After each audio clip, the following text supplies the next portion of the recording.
Hi guys, my name is David Dobbs. I'm the owner of Imbibe Wine and Spirits in Bakersfield, and I'm here with my dear friend Lisa Borda. It's good to be here with you today. It's a pleasure. We're going to have a chance to talk about the wines we're doing this evening, and we're going to talk about the incredible food that you guys are going to have a chance to share.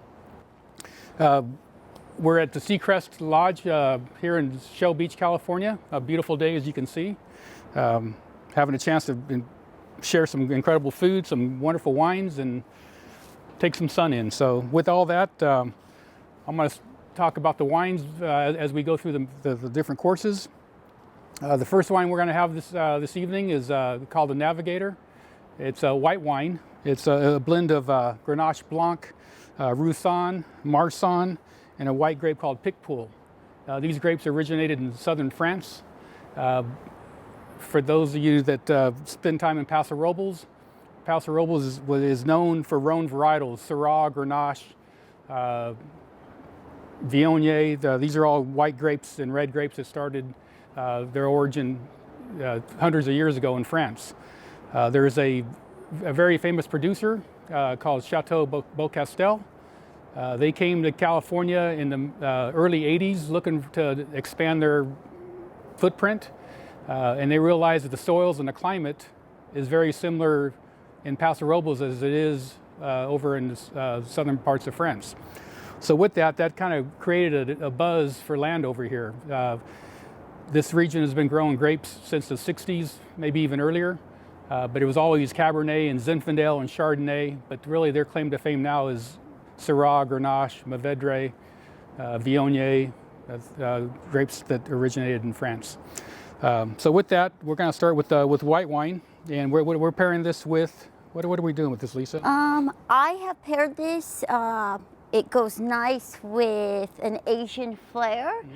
So I paired it with a Red House New York veggie hand roll. Mm-hmm. So it has a little bit of Asian sauce on it, and I hope you enjoy it.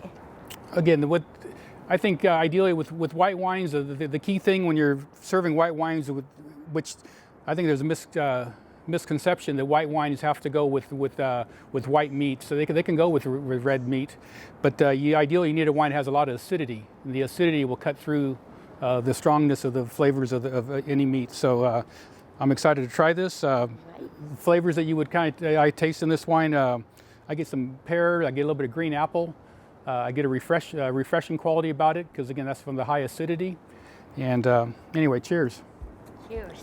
Cheers to you.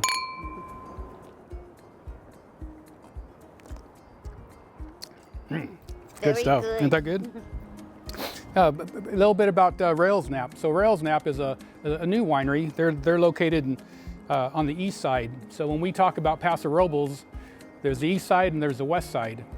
The 101 being the dividing line. People that come from Bakersfield and Fresno, they tend to stop mainly on the east side because those are the first wineries they run into. Depending on what varietal you're trying to grow, if you're trying to grow Chardonnay or Pinot Noir, I think they do better on the west side. Rhone varietals that we're doing this afternoon do better on the east side. These guys are located on Union, I think it's Union Street. Right behind Tobin James, if most of you know where Tobin James is located. But there's some new wineries definitely worth a visit, and they've been gracious enough to donate some of the wines for our cause this afternoon. Should we take a bite? Yeah, let's do it. All right, let's try it. Mm-hmm. Cheers.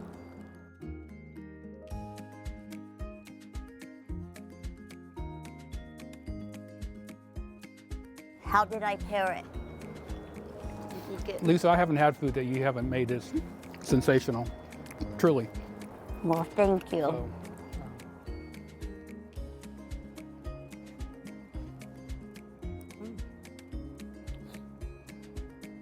all right, so we're pouring the second wine of the evening, the Cabernet, and again, the folks at Railsnap have been kind enough to offer us a Cabernet with some age on it, and oftentimes the current vintage of Cabernet on the market is really not ready to drink. So we buy wines and take them home and think they're wonderful, and they are. But if you were had the time and the patience to wait 2 or 3 years, you would be rewarded for that. Having said that, we have in front of us a 2013 Cabernet. The current vintage on the market is probably 2017, but they offered us some wines out of their library, so we thank them for that. So, what are we going to have with this? You know what? I studied a little bit, and I would have never thought, but barbecue pairs perfectly with it. A little bit of smokiness to it, and I did a bacon wrap barbecue chicken. Wonderful. So. Well, that goes back to what I was saying earlier. Again, oftentimes people think Cabernet and steak, and that's all they think of. But again, if you a piece of white meat with some heavy seasoning or sauce would be an ideal match. And I'm very, very curious to try your creation. And David, why do people swirl their wine? Good question. Well, actually, there's a lot of reasons. But number one, when you're tasting wine, 80% of it is really the smell. And the reason we swirl our glass is to get the bouquet, the aromas to jump out of the glass. So ideally, you swirl the glass, you stick your nose in there, you take a big whiff. And again, if you were to plug your nose and taste a wine, you wouldn't taste nothing. Also, there's a lot to be learned by swirling. As the wine runs down the size of the glass, the slower it does, ideally the slower would tell you the viscosity of the wine. The farther apart the legs are from each other, you'll notice that that has to do with the alcohol content. So you can learn a lot about a wine just by how quickly or slowly it runs down the side of the glass, how far apart the legs are. They're referred to as legs. But and the different types of wines have a little bit thicker. Yes. Ideally, Cabernet would probably be the most viscous. Some of the red wines we're going to do a little later on would be heavy and full-bodied.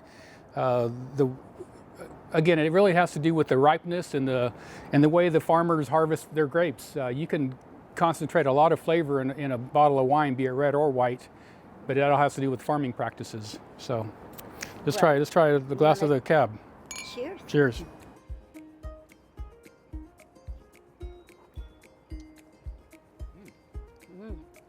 All right, so what do we got? Would you like a barbecue chicken? Yeah, please. Let's do it. All right, there we go. Thank you. Thank you. Thank you.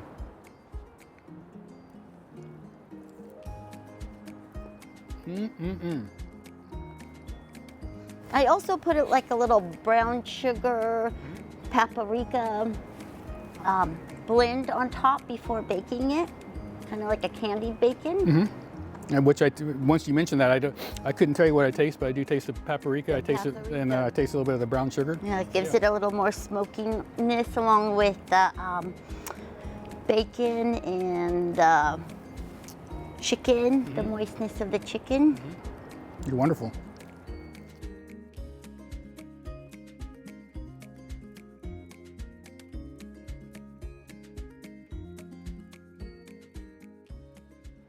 This wine is excellent. What do you think of this wine, Dave?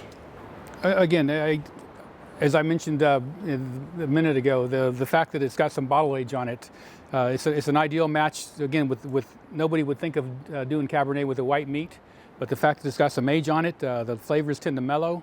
I get kind of a black olive quality. I get some plum, maybe a little bit of tobacco, and these are normally flavors and characteristics you pick up on as the wine gets some bottle age.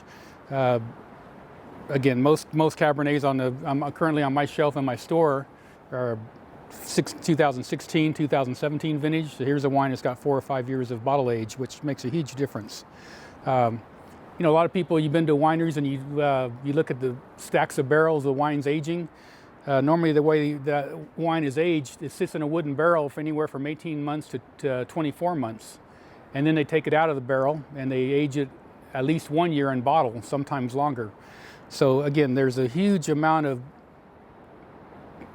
I guess, great change takes place as wines tend to age in the bottle. Oftentimes we drink wines way too early, and if you have the luxury of having your own cellar, you're benefited greatly by doing so, just having a chance to give a wine a chance to age. What is the oldest bottle you have on your shelf? Good question. I'm sure I've probably things probably in the 60s. Oh, wow. I've drank wines from the 1800s. Oh, wow. And again, the key, there are three components to wine. There's the fruit quality about the wine, the acidity in the wine, and the tannins in the wine. Acidity is a key component that makes a wine age-worthy. So a wine, and we've all heard the term balance. A wine needs to have all three of those components in similar levels. If it has too much fruit with no acid, it won't age. If it has too much acid and no fruit, it's going to taste of a kind of a vinegar quality about it. So again, the key is balance. And wines that tend to age have a high level of acidity, and that acidity goes away with time, and then the fruit starts to come through. Right, and then you see that in the pairing of the wine. Right. Again, I think this is a perfect match with this dish that you just picked, the chicken and the spice that you picked, the brown sugar glaze. Yep, a little smoky in there. Yeah, I love it. Cheers. Cheers. Thank you.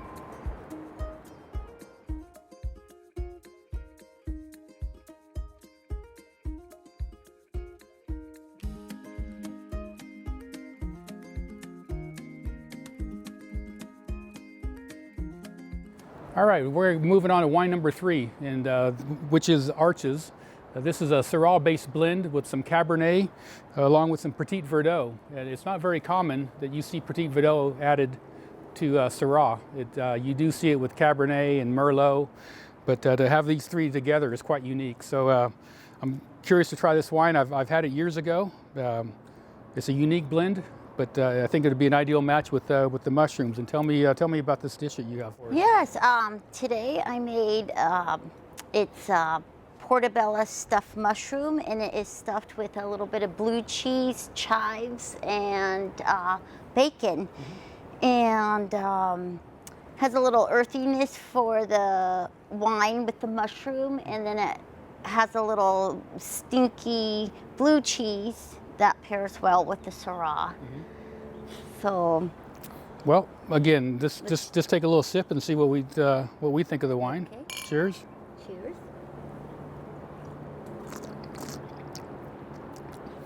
So, as I was saying earlier, Syrah is pretty kind of the dominant grape of Paso Robles now.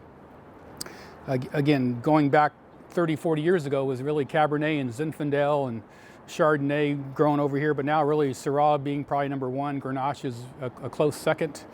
The grape is grown anywhere from the east side where Railsnap is located all the way to the far west, maybe 2 or 3 miles inland from the Pacific Ocean where we stand right now.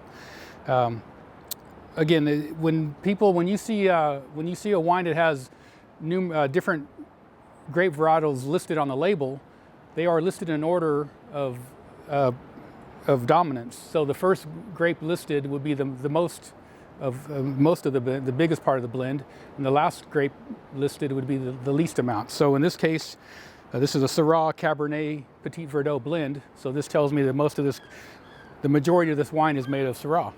And, so is that what makes each winemaker unique? Is the percentages that go into each? Well, what type? In my opinion, winemakers are like chefs. Yeah. So each grape varietal is like a different spice, and great chefs know how to use their spice rack. Great winemakers know how to use different grape varietals. What's so fascinating is when by adding 1% of a particular grape varietal can make the wine totally flip, and you would think 1% is nothing, but I've witnessed it many times. Just like a little cayenne with an extra heat, Just like an extra tablespoon or a teaspoon will make it a little spicier. Well, spice, but also you can very, very quickly you can give it too much spice, Yes. or you can give it, in this case with different grape varietals.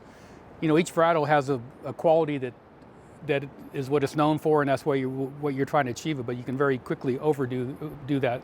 Yes, component. just like the tablespoon of cayenne Right. compared to the teaspoon. That's huh? right. That's right. So again, we're going to do the mushroom, I believe, with this course. Yes, the All blue right. cheese stuffed mushroom. Well, let's try one. All right.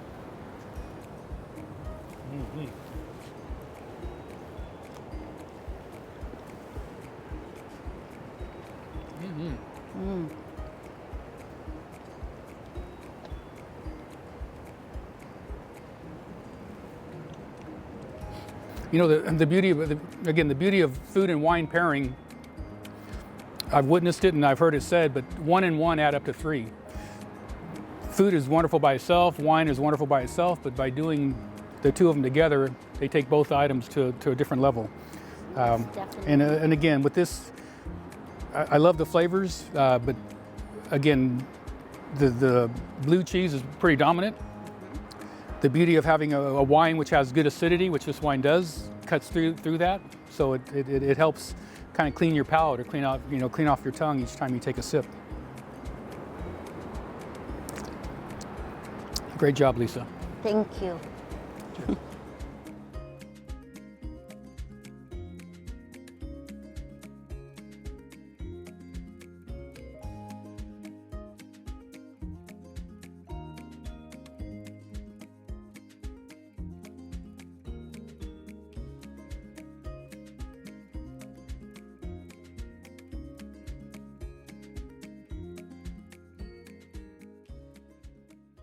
All right, so now the last wine of the evening is called our Arnaire, and this is a very unique blend. It's actually Petite Syrah, which is not very common in this part of the world, along with Syrah and Grenache, which is really the two prominent grapes of this from Paso Robles.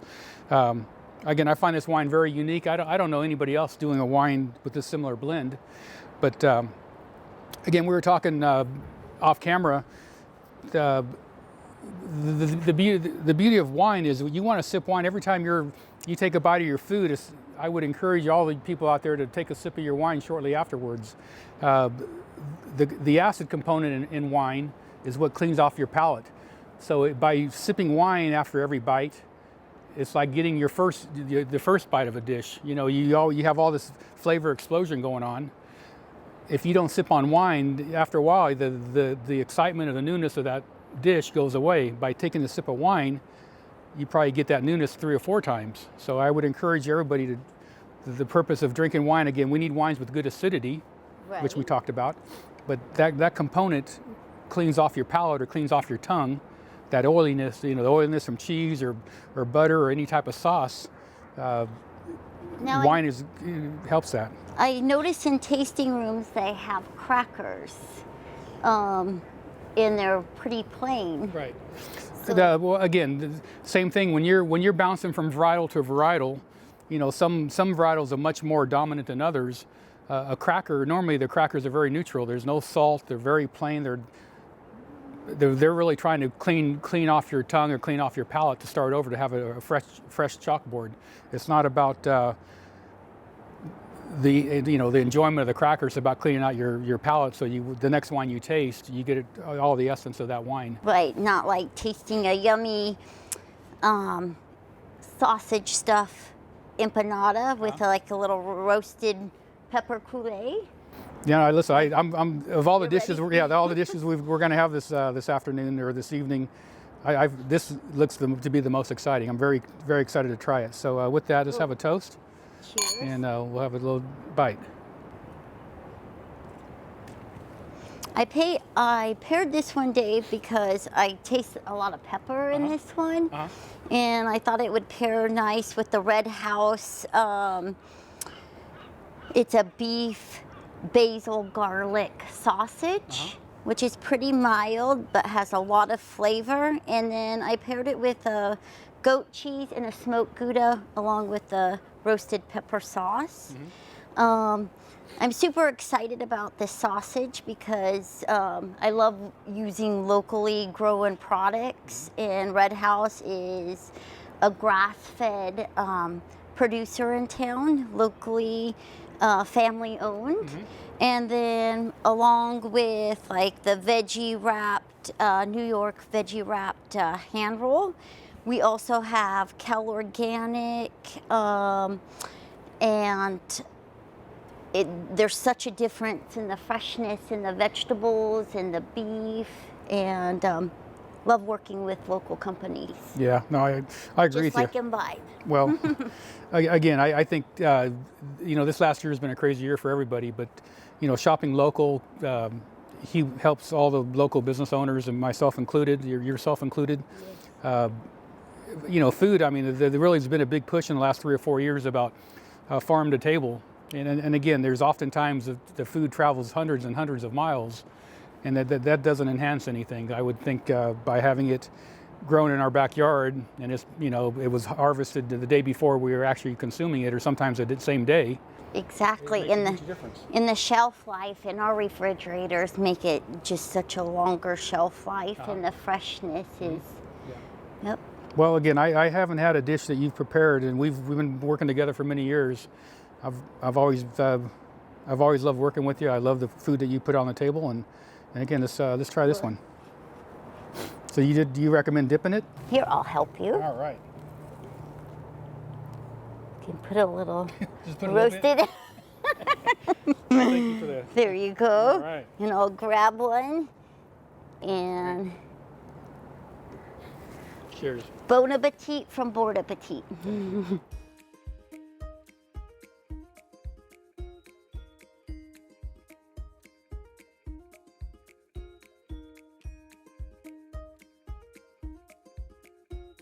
I love the sauce. And I get that. I find it to be a mild sausage. I mean, it's pleasant. It's not, Right. it's not. And it's the grass-fed beef. Uh-huh.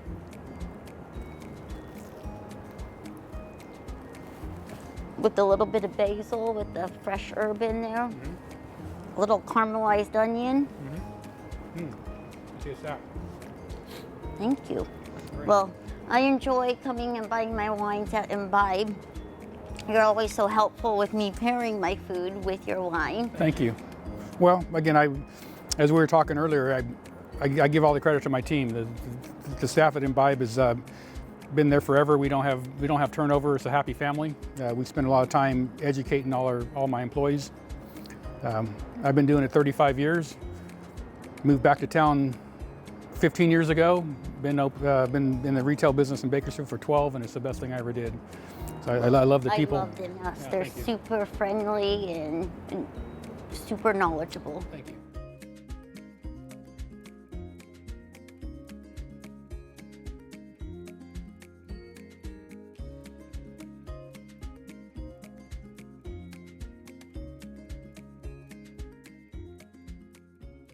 Well, Lisa, again, I found all the dishes to be wonderful.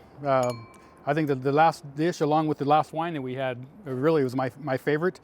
I find this be very unique. Normally, Petite Syrah is a very big, powerful, dominating wine. With the fact they added Syrah and Grenache to this, makes it very unique. It's very pleasant.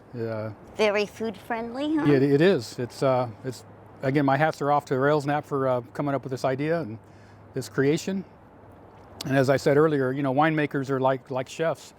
It's a lot of winemakers, everything's 100% Cabernet or 100% Chardonnay, but the best winemakers make blends. And most of the wines from Railsnap tend to be blends, and they're quite unique. Well, I learned a lot from you today. Well, Lisa, again, it's been a blessing to hang out with you this afternoon. I want to just briefly go over the wines again. So again, the first one we had was the Navigator. Again, it's a unique white blend of Rhone varietals. What is it? Grenache Blanc, Viognier, Picpoul.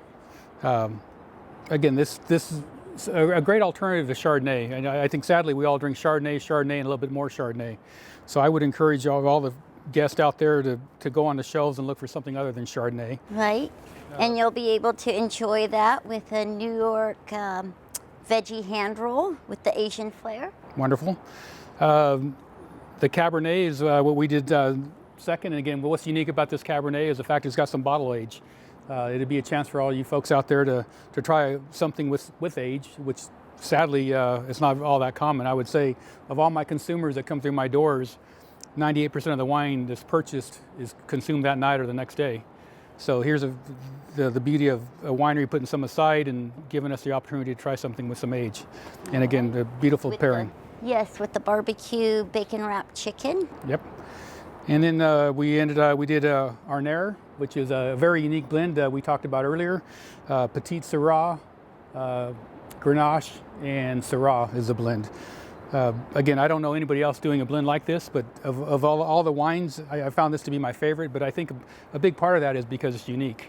I always like trying things that I haven't had, and God knows I've had a lot of Chardonnay, Pinot, Sauvignon Blanc and Zinfandel and all that good stuff. But anyway, this is a very unique blend, and Very good. I enjoyed it. And again, with it was probably my favorite dish of the evening That too. one? Oh, Yes. yeah. The little Red House sausage empanada with the red roasted pepper Kool-Aid.